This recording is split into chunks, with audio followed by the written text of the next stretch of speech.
KDRT. Jadi saya kan sudah melaporkan kasus KDRT Habib ini dari tahun 2023 sampai sekarang udah 1,5 tahun lebih, almost 2 tahun masih menggantung di Polres Metro Bekasi.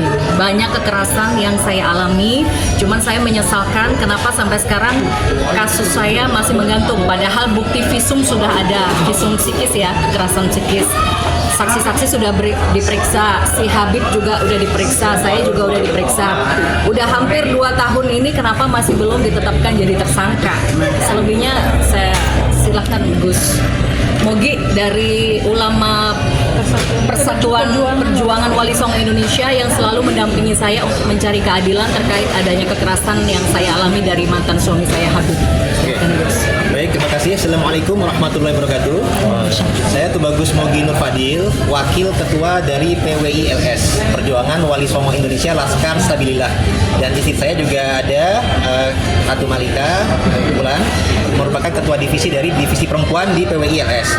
Jadi kami mendampingi Mbak Zeda, terus kami akan terus berjuang, memperjuangkan keadilan karena oknum yang melakukan kesalahan kepada Mbak Zeda dan para wanita Nusantara sampai dengan 2 lusin, ini oknumnya adalah oknum Habib yang bernama AJ ya. Nah, kemudian kasus yang diterima Mbak Zeda ini merupakan kekerasan psikis, kekerasan seksual dan juga finansial.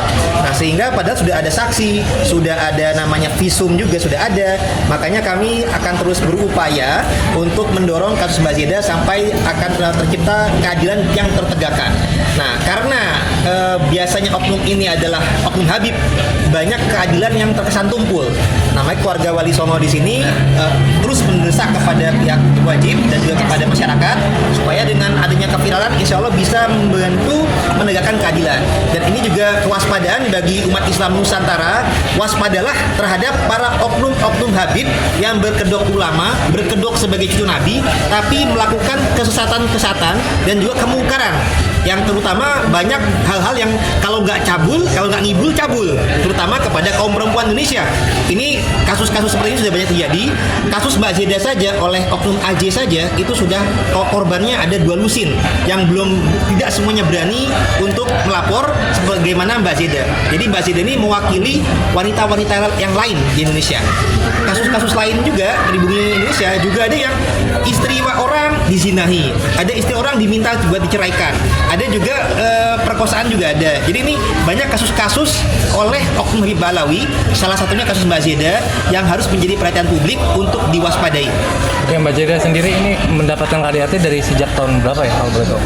Saya menikah 2021-2022 ya. Jadi sudah banyak yang diperiksa oleh Polres Metro Bekasi.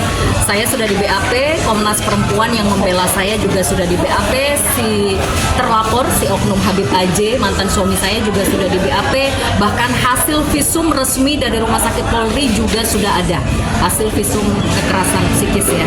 Nah, yang saya sayangkan kenapa sampai saat ini kasus saya masih digantung, saya masih belum dapat keadilan. Sampai detik ini saya masih tersiksa secara mental. Dan visum itu kan lama ya. Visum psikis itu nggak seperti visum fisik. Kalau visum fisik sehari 2 hari selesai. Kalau visum psikis itu bisa hampir setengah tahun. Itu kan mental saya tersiksa. Kalau yang dipermasalahkan sekarang adalah pernikahan siri atau pernikahan agama, bukan pernikahan resmi, sehingga berpotensi besar tidak bisa dilanjutkan ke pengadilan. Ngapain saya disuruh visum? Kalau memang pihak penegak hukum yang terhormat, kejaksaan dan kepolisian mempermasalahkan status pernikahan saya, kenapa saya disuruh visum sampai setengah tahun dan itu menguras mental, energi, waktu, finansial dan sebagainya. Dan mengapa tidak fokus pada kasus kekerasannya? Kenapa fokus pada status pernikahannya? Itu yang saya sesalkan. Jadi kami mohon kepada Polres Metro Bekasi, pihak kejaksaan menggunakan empati dalam hal ini. Harapan Tubagus apa itu? Ya, sama kami berharap dari pihak kepolisian kepolisian, pihak kejaksaan dan masyarakat Nusantara semua ini supaya menjadi perhatian publik karena kita tunjukkan kekuatan netizen. Dengan kekuatan netizen insya Allah bisa mendorong supaya keadilan bisa ditegakkan karena korbannya tidak hanya Mbak Zeda saja sebenarnya. Mbak Zeda ini mewakili suara dari wanita-wanita pribumi yang ada di Nusantara yang banyak kerap kali menjadi korban daripada oknum-oknum Habib yang menggunakan jubah ulama, mengaku sebagai cucu Nabi, tapi merusak citra baik nama Islam itu sendiri. Dan Mbak Zeda ini juga sempat dirawat di rumah sakit jiwa selama kurang lebih 5 bulanan. Jadi ini perlu menjadi sampai dengan setengah tahun ya, 6 bulanan. Jadi perlu mendapat simpati. Mari kita doakan bersama-sama. Semoga Mbak Zeda juga segera mendapatkan keadilan, yang berlaku salah benar-benar mendapatkan hukuman yang setimpal, dan Mbak Zeda juga bisa menempuh kehidupan yang lebih baik lagi di masa depannya. Dan saya